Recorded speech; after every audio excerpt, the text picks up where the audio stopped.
आज मैं अपने अनुभव के आधार पर आपको कुछ ऐसे तरीके बता रहा हूँ जो दिल टूटने की दर्द से बाहर निकलने में आपकी मदद करेंगे। नंबर 1, सच्चाई को स्वीकार करें। जिससे आप प्यार करते थे, बेशक उसके साथ आपका रिलेशन बहुत मजबूत था, वो शख्स आपकी ज़िंदगी की हर एक पल में शामिल था, लेकिन अब हकीकत कुछ और है। इस सच्चाई को स्वीकार करें कि आपका रिश्ता अब ख़त्म हो चुका है। वो शख्स अब आपसे बहुत दूर जा चुका है और वो अभी आपकी ज़िंदगी में कभी वापस नहीं आ सकता।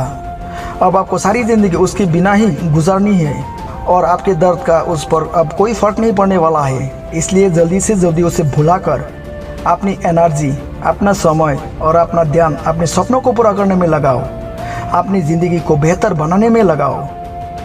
नंबर 2, पुरानी बातों को बार बार याद ना करें। अगर आप बार बार उसके साथ गुजरी हुई लम्हों को याद करेंगे या पुरानी बातों को याद करेंगे या किसी कपल को देखकर या मूवी में देखकर या किसी भी वजह से आप उससे जुड़ी बातों को बार बार याद करेंगे, तो आप खुद को और ज़्यादा परेशान ही करेंगे और अपने दर्द को और बढ़ाएंगे। इसलिए उसे और उससे जुड़ी बातों को जल्दी से जल्दी भूलने की कोशिश करें। खुद को दुखी करने की बजाय अपनी ज़िंदगी में आगे बढ़ो, अपने सपनों को पूरा करने के बारे में सोचें। नंबर 3, उससे जुड़ी हर चीज़ को डिलीट कर दे। जब वो आपको छोड़कर चला गया, उसने आपका दिल तोड़ दिया, तो फिर उससे जुड़ी चीज़ों को अपने पास रखने से क्या फ़ायदा। उससे जुड़ी हुई चीज़ों जब जब आपके सामने आएंगे, तब आपको उस बेवफाई की याद आएंगे और हर बार आप दुखी होंगे। इसलिए उससे जुड़ी हुई चीज़ों को या तो उसे वापस कर दो या डिलीट कर दो। यहाँ तक कि उसकी contact number, emails, photos, messages सब कुछ डिलीट कर दो। आपको ऐसा करने में थोड़ी तकलीफ तो होंगे, लेकिन आने वाले समय के लिए ये बहुत फ़ायदेमंद होगा। मतलब उसे जल्दी भूलने में आपकी मदद करेगा। नंबर 4, पॉजिटिव सोच रखें। हर बात की 2 पहलू होती है, एक नेगेटिव और एक पॉजिटिव। आप किसी भी चीज़ के जिस पहलू पर ज़्यादा ध्यान देते हो, आपकी सोच वैसे ही हो जाती है। अगर आप नेगेटिव ज़्यादा सोचेंगे तो आपकी सोच नेगेटिव हो जाएगी, और अगर आप पॉजिटिव के बारे में ज़्यादा सोचेंगे तो आपकी सोच पॉजिटिव हो जाएंगी।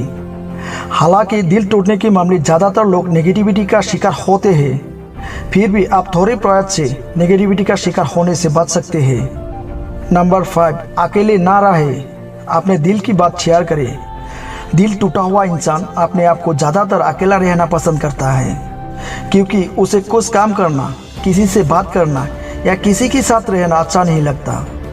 लेकिन एक बात याद रखें, जब कोई शख्स अकेला होता है तो उसके दिमाग में बार बार वही विचार, वही ख्याल आते हैं जिनसे आप दुखी होती है। वो बार बार इसी बात को सोचता रहता है कि उसने मेरा दिल क्यों तोड़ा, मेरा साथ उसने ऐसा क्यों किया, जिससे उसके दिमाग में नेगेटिव विचार आने लगते हैं। नंबर 6, खुद को बिजी रखें, कुछ नया काम शुरू करें। कभी कभी हम जानबूझकर अपने दिल का हाल किसी से शेयर नहीं करते। अगर आपके साथ भी ऐसा ही सिचुएशन हो तो एक बात ध्यान रखें कि ऐसे हालात में आपको खुद ही इस दर्द से बाहर निकलना है, और इसके लिए आप ऐसे काम करें जो आपको सबसे ज़्यादा पसंद हो और जिन्हें करके आपको खुशी मिले। जैसे कि कोई नया काम शुरू करे या नया चीज़ सीखे, मतलब अपने आप को काम में बिजी रखें। हो सकता है कि शुरू में आपका कंसंट्रेशन लूज हो, लेकिन आप पीछे ना हटे। नंबर 7, उसका कुछ बुरा ना करें या बदला लेने की कोशिश ना करें। अगर आप किसी से सच्चा प्यार करते थे तो ज़रूरी नहीं है कि वो भी आपसे सच्चा प्यार करे। ज़रूरी नहीं है कि जो शख्स आपको छोड़ कर गया है वो धोखेबाजी हो सकता है ऐसा करना उसकी मजबूरी हो। इसलिए कभी भी उसका बुरा ना करें। अगर वो धोखेबाज है, उससे कभी बदला लेने की कोशिश ना करें, क्योंकि वो भले ही धोखेबाज हो, आपने तो उसे सच्चा प्यार किया था। ये कहते हैं ना, जो जैसा किसी के साथ करता है कभी ना कभी उसके साथ भी वैसा ही होता है। नंबर 8, खुद को ब्लेम मत करें, खुद को सजा ना दे।